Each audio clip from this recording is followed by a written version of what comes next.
Hey everyone, welcome to the Tuesday night Chiro broadcast sponsored by DE and Band of Brothers around the world. We got a relatively new speaker tonight from Joplin, Missouri. Steve Carlson has agreed to speak for us tonight, and I'm excited to hear him because I met Steve about a year ago, about a year ago at an adjusting seminar that Haig John was putting on in Kansas City. And Haig and I talked to him a lot about DE, and he's been to 2 DEs, and I'm just curious to hear his story. But before we go along into Steve, I want to make sure we do a couple of announcements. The next DE is January 18th through the 21st. If you've not been to the January DE at the Sheraton Sandy Key Beach Resort in Clearwater Beach, you need to get there. It's a beautiful place, right literally on the ocean. It's absolutely fantastic. But Kat was just telling us before that the cutoff date is 4 weeks before the DE. So if you're going to come to the DE, you need to book your room before Christmas. So basically, you ought to book your room before Thanksgiving and get it done. Bring your family. It's a beautiful place, and it's just a great energy and vibration. January, February is pretty cool. So make sure you sign up for that. The next 4 DEs are scheduled, and I think 3 of the next 4 are actually the 18th to the 21st. So it's pretty easy to memorize when they are. So if I were you, if you're not a DE member, join up on the Tim Langley plan and sign up and just book yourself to plan on going to all 4 of them, and it'll change your life, I promise you. So before again we go in with Steve, my heart is heavy. We lost a brother this weekend. Jamie Siller passed away this weekend, and unfortunately today would have been Jamie's birthday. So I don't pray for Jamie because I know Jamie's good. I pray for Jamie's wife, Christine, and daughter, Catherine. I pray for all of our brothers and sisters who lost a friend, a dear, loved guy who just had that beautiful, always had that smile on his face. No matter what he was going through, he smiled through it. And, I know that the California crew came when I first started coming to DE. Jamie was there, and Billy Bollinger and Brad Pastro and Jen Jesh, and there was a whole bunch of them coming from California. And it's just really hard. Our heart hurts. All of us who know Jamie hurt, and we want to make sure we pray for this family, not for Jamie anymore. He's awesome, but his family, as they lost their husband, their daddy, on his birthday, it's got to be hard. It's got to be hard. So if you don't mind, let's all just take a couple moments and just send love and send light to the Siller family and even to yourselves for losing your brother.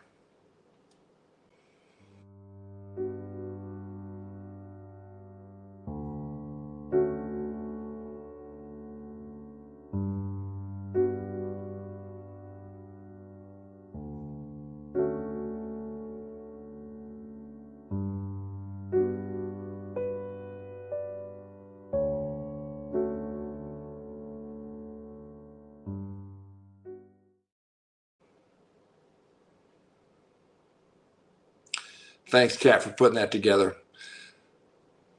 Again, life is precious. Let's live every moment like it's our last. And thank you for taking the time and send your love and your light to Christine and their family.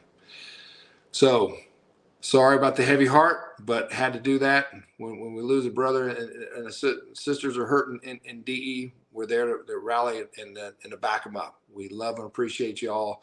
And again, throughout the week, throughout this next few weeks with the holiday season, keep the Siller family in your prayers. Appreciate that. So again, our speaker is Steve Carlson. He's from Joplin, Missouri.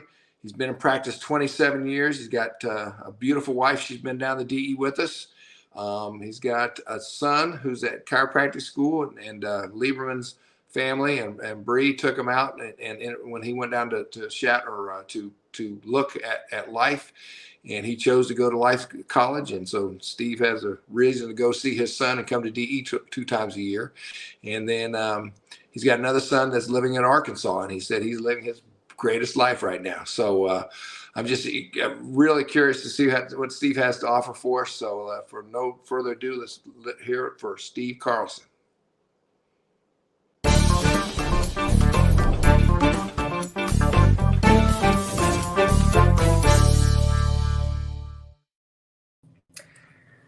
Thank you, Andy, for that introduction. I think you looked at what I was going to talk about because you stole a little bit of my thunder, but that's okay. It's a sad time when you lose a friend. Certainly, I have found that with DE, though, that it is a family. And so there are heavy hearts there.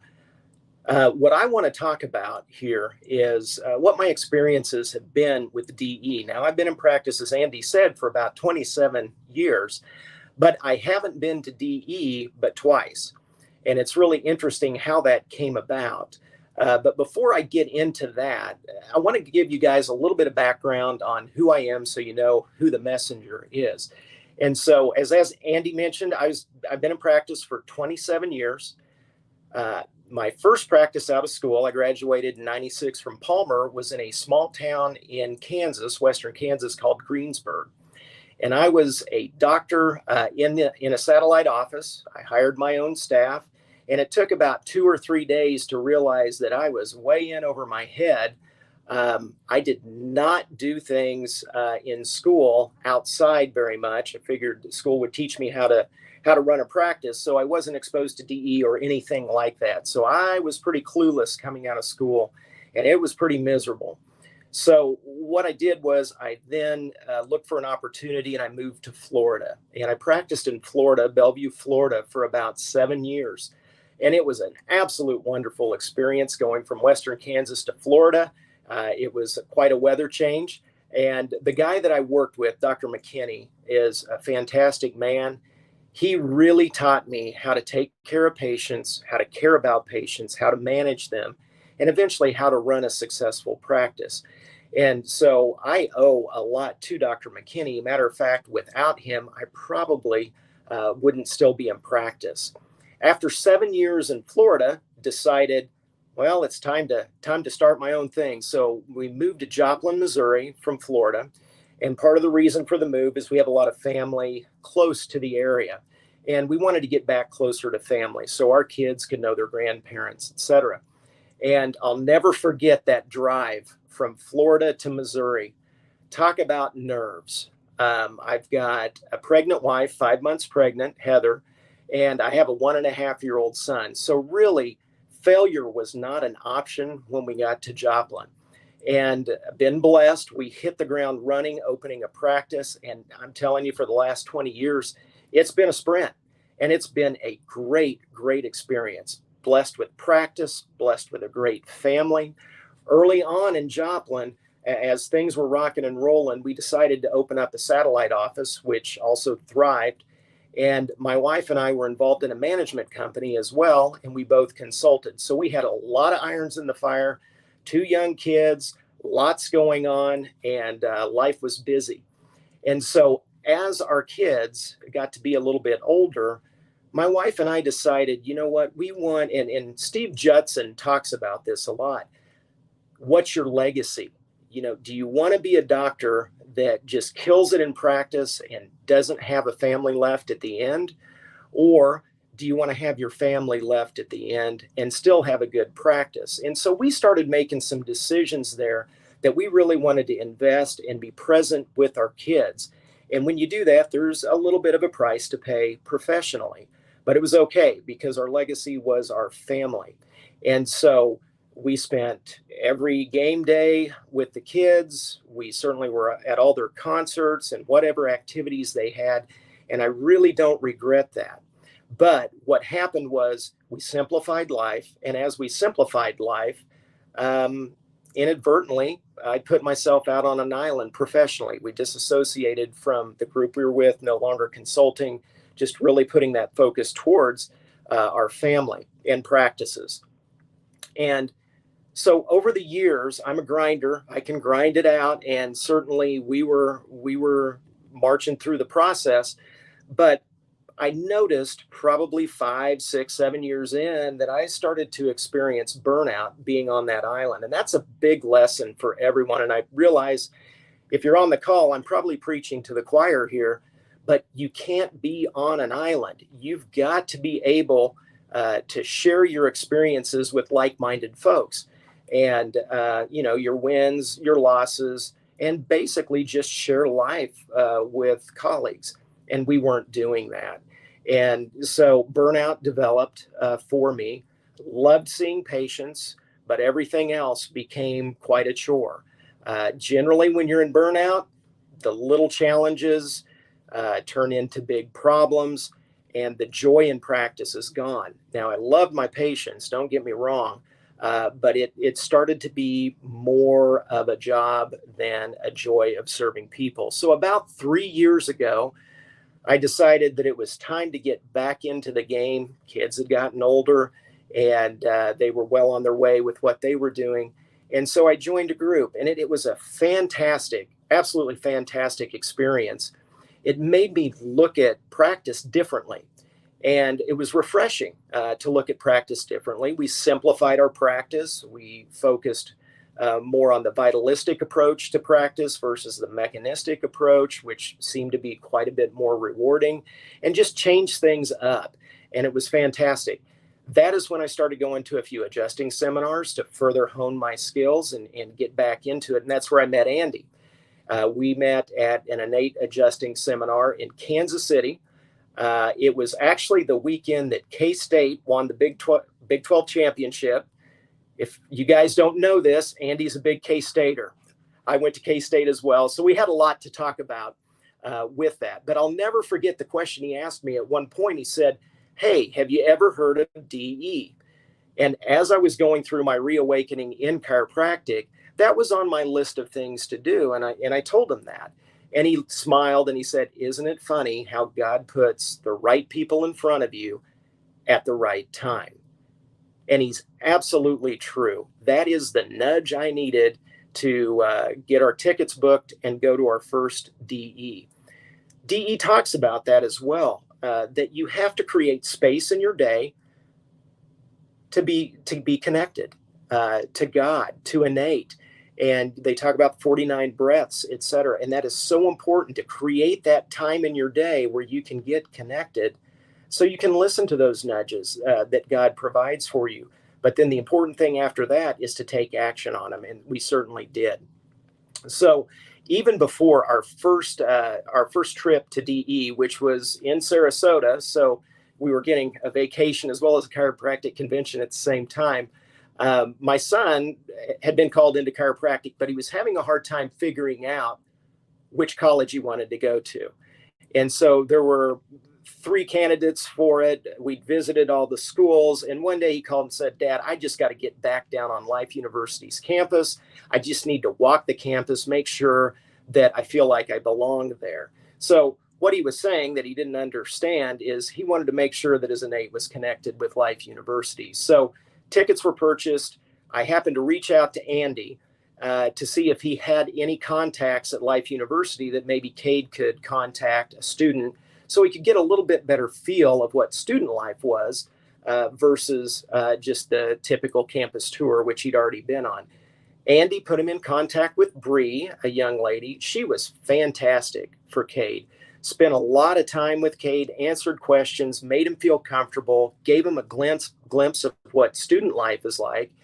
And in the end, he decided life was where he was going to go. He came home. He said, "My decision's made. I'm going to Life University." So I haven't even been to a DE yet. And I've met Andy one time at an adjusting seminar. I asked if he could put me in contact with somebody to where we could get the ball rolling with this. And he did. And that's the thing that I find with DE doctors. They are genuine people. They want to help you without an expectation of return. And certainly that is a refreshing part of DE. So Cade's all set. He's going to Atlanta, to Life University. Everybody's excited about that. Heather and I get to go to that first DE, and it was a phenomenal experience. But I will say this, being a new person at DE, and if there's any new people out there, it is a little intimidating. You're walking in, you don't know a soul. And Andy just wasn't able to make that DE. So I literally did not know a soul, Heather or I, when we walked in to the DE. And so it's kind of awkward, but, well, awkward too, because people are hugging each other. And that is something that certainly I wasn't used to at conferences. And so on one of the breaks, we're walking out into the hallway, and I can't even remember who it was. He touched me on the shoulder and he said, "You're looking good. Are you working out? Looks like you've lost weight."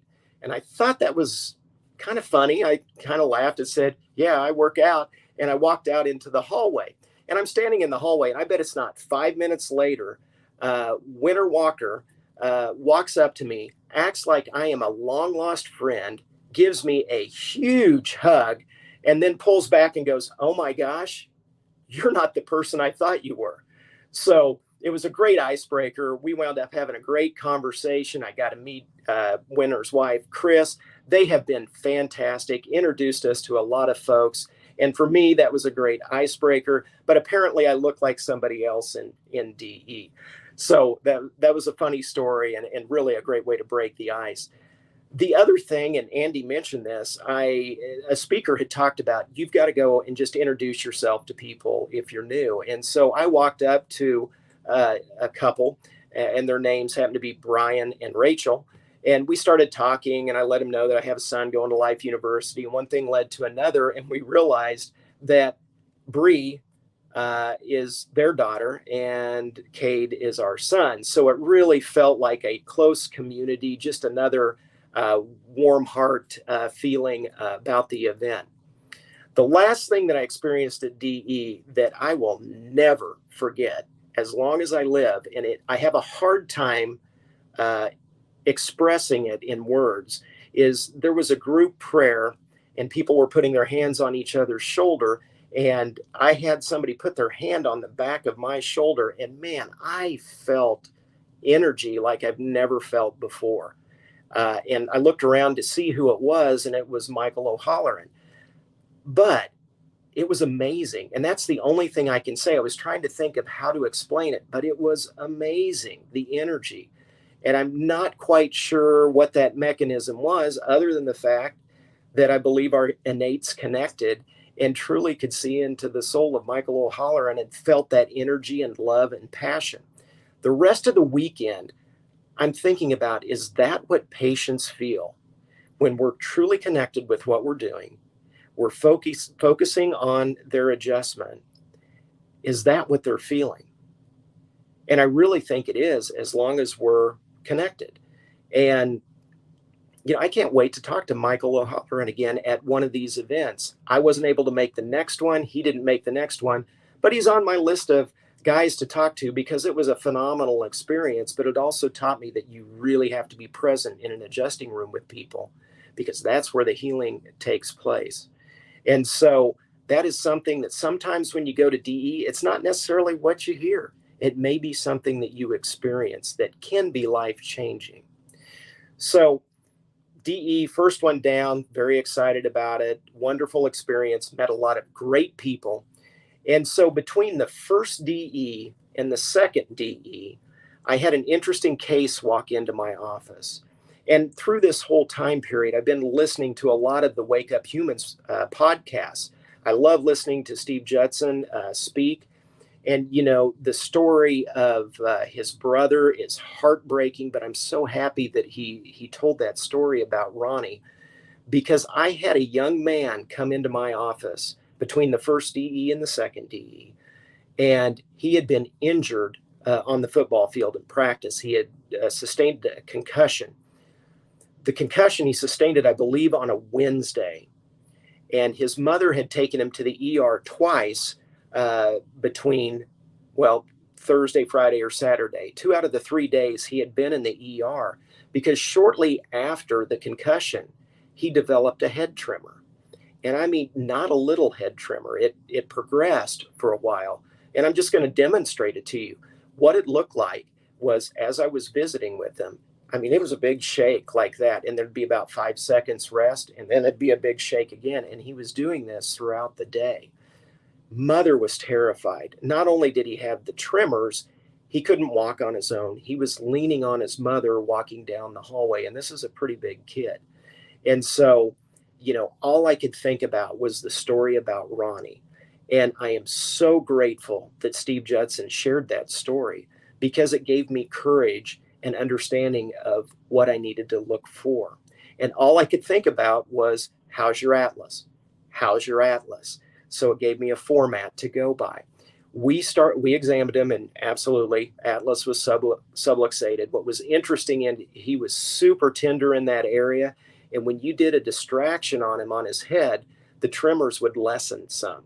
And so we adjusted him on 8/21. 8/24, he came in, and his tremors had decreased slightly, his head tremors. And then 8/25, he came in and reported that the tremors had decreased in frequency for about 1 hour after the adjustment.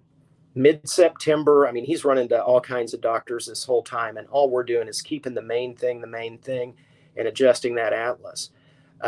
Mid-September, he had an EEG performed, and the neurologist said that it did not appear to be a neurologic problem, and diagnosed him with motor tics. His mother mentioned to me that a doctor also thought that it probably was not related to the concussion. So anyway, we kept on working. And he came in, let's see, I'm looking at the date here, 10/4, and he was no longer walking with a cane. And I'm happy to say about a week ago, he walked in with no head tremors. And so sometimes you get cases that walk into your office that are lifetime type situations and patients and outcomes. We kept it to adjusting atlas. The body healed itself, and he is healthy and whole. So again, thank you, Steve Judson, for sharing that story. And that happened between DE 1 and 2. I can honestly say that I'm not sure that I would have been really well equipped to deal with that the way that we did if it wasn't for listening to the podcast and experiencing some of the things that we experienced at DE. It gave me the courage to go ahead and do that. I would have treated him anyway, but it gave me more confidence.Maybe that's what I'm trying to search for there. So practice is good. Patients are doing well. We go to our second DE, and this one's a favorite of mine because Cade, my oldest son, first quarter at Life University, and so it was nice to see him. We encouraged him to bring some students with him to DE, and he did. And so they checked in. I believe it was Saturday afternoon. And Steve Judson just so happened to be at the table, the sign-in table. And so he recognized one of the guys, and he came over and realized that they were all first quarter students. And I'm telling you, Steve did a wonderful job visiting with them. I mean, he poured into them his purpose, passion, principle of chiropractic. And he told them, he said, look, while your buddies are out drinking and partying, you guys are here. And if you consistently come to this, you will be successful. And it was a wonderful, wonderful day. We got to sit around the table, visit with all the students that were there that Cade knew. They had lots of questions. It was a really good experience, and you could see the light in their eye. I mean, right now, first quarter, they're buried in books, and so they actually got to go and experience something. And it's why they chose to be in chiropractic. The other interesting thing about the second DE is that there were 2 students that were finishing up their peak experience as doctors, so just about ready to graduate. And they certainly talked to the first quarter students, gave them the lowdown, gave them, encouragement on staying through the process. This is what you need to do. This is how things go. And it was really comforting for the first quarter students. So My second DE was more about pouring into the early quarter students at Life University, and I just absolutely love doing that.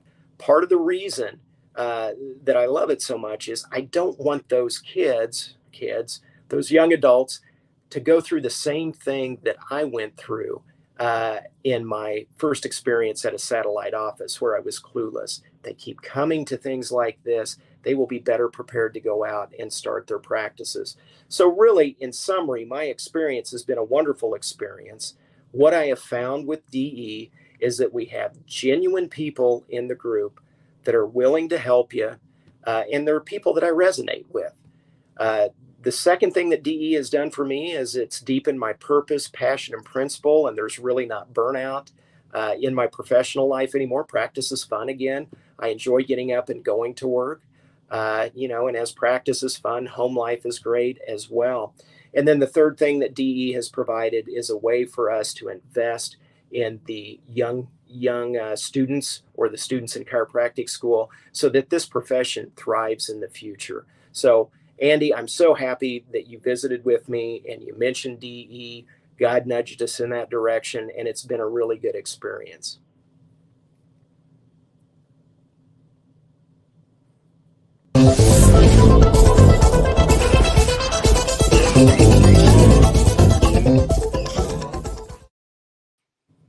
Wow, that was awesome. Thank you, man. I've said this 1,000 times. I can never get back to DE what it's given to me, and I'll bang the gong for anybody and everybody. But the fact that when you felt Michael's hand on you, Yeah, every patient should feel that with all of us. If we're present with our people, they'll feel that. And that's, right. you never know how far reaching what we think, say, or do today will affect millions later. You That's never right. have an idea, when Judson's talking about Ronnie, how that affects a boy in Joplin, Missouri. And who knows, that boy may become a senator someday. Who knows what his future holds for him. But you didn't let the fear stop you. A lot of people come and they don't heed the call. They just go through, and it's a fun time and they go on. But you've heeded the call, you've taken action. So proud of you. I'm so happy to call you a friend. Thank you, my Well, I brother. appreciate it, Andy. I Absolutely. appreciate the group. Thanks for everybody staying on and listening. Absolutely. There'll be more and more people listening over throughout the weekend. So love you. Happy Thanksgiving to you and your family. And Thank you. next week, we have Nick Schuster from Michigan. So make sure you tune in next week, and then we'll celebrate an awesome Thanksgiving. So everybody have a great night. Go serve bigger and better tomorrow. Love you all. Thanks, Steve. You're welcome. Thank you, guys.